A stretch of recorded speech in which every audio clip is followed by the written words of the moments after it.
नमस्कार। मैं ज्योतिषाचार्य आर्यन पांडे अपने YouTube चैनल एस्ट्रो वेदांता पे आप सभी का हार्दिक स्वागत करता हूं।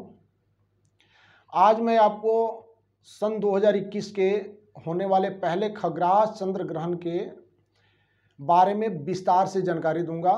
ये ग्रहण कब होगा, कहाँ से दृश्य होगा, सूतक का क्या समय होगा और इसमें सावधानियां क्या बरतनी चाहिए।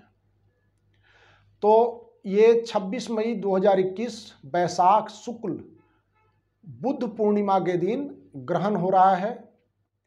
ये ग्रहण लगभग 3 घंटे 8 मिनट का है, क्योंकि भारतीय समयानुसार 3:15 से शुरू होगा और 6:23 तक रहेगा।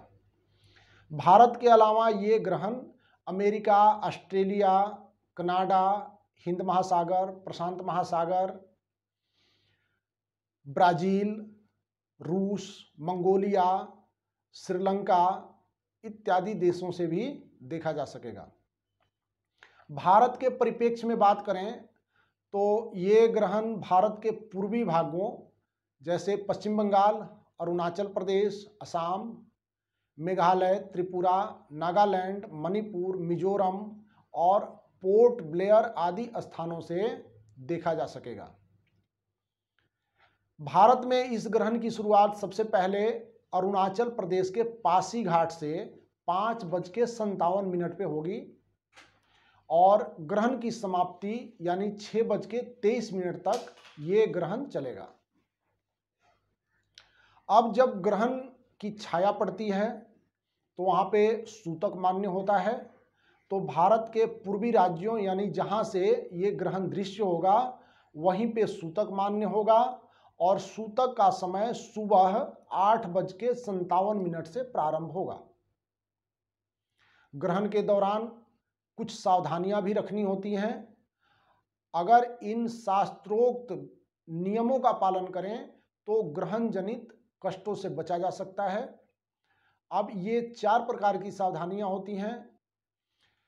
पहली, ग्रहण और सूतक के दौरान बाल, वृद्ध, रोगी और आसक्त जनों को छोड़कर किसी को भोजन ग्रहण नहीं करना चाहिए।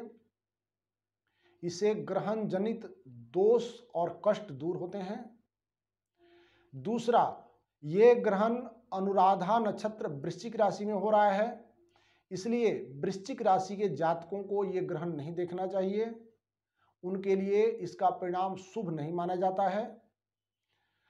तीसरा, क्योंकि ये ग्रहण बैसाख शुक्ल पूर्णिमा के दिन हो रहा है, उसी दिन श्री सत्यनारायण भगवान के व्रत और कथा का आयोजन होता है, परंतु सूतक में व्रत मान्य नहीं होता। अतः श्री सत्यनारायण भगवान के कथा का आयोजन एक दिन पहले 25 तारीख मंगलवार बैसाख शुक्ल चतुर्दशी को करना चाहिए। बैसाख शुक्ल चतुर्दशी का दिन अति श्रेष्ठ और पावन दिन होता है। चतुर्दशी वाले दिन भगवान कुर्म और भगवान नरसिंह का अवतार हुआ था, इसलिए श्री नरसिंह जयंती और श्री कुर्म जयंती भी मनाई जाती है। तो श्री सत्यनारायण भगवान के व्रत और कथा का आयोजन 25 तारीख मंगलवार को करना सर्वथा श्रेष्ठ रहेगा।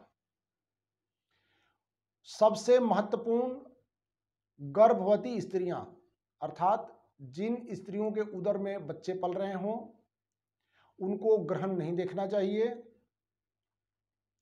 ग्रहण के दौरान कुछ भी काटना और सीना उनके लिए सर्वथा वर्जित होता है, यानी फल, सब्जी इत्यादि नहीं काटना चाहिए।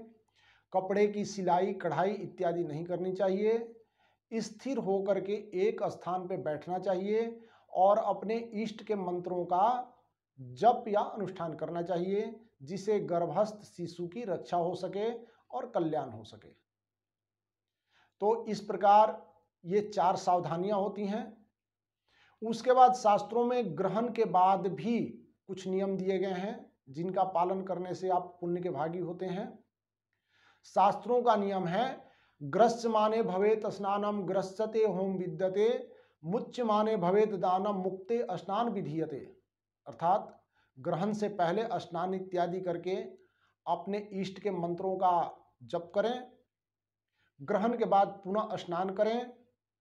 स्नान के बाद पहले से रखी हुई वस्तुएं, दाल चावल, विभिन्न प्रकार के अन्न, नमक, मीठा, घी, तेल, वस्त्र इत्यादि दान करना चाहिए, क्योंकि ग्रहण के बाद जो भी वस्तुएं दान की जाती हैं उससे भूमि दान का फल प्राप्त होता है। इस प्रकार ग्रहण के इन सभी नियमों का पालन करें। पालन करने के बाद दान करें और अपना कल्याण करें और हर प्रकार के अनिष्टों से बचाव करें। इति शुभम। धन्यवाद। नमस्कार।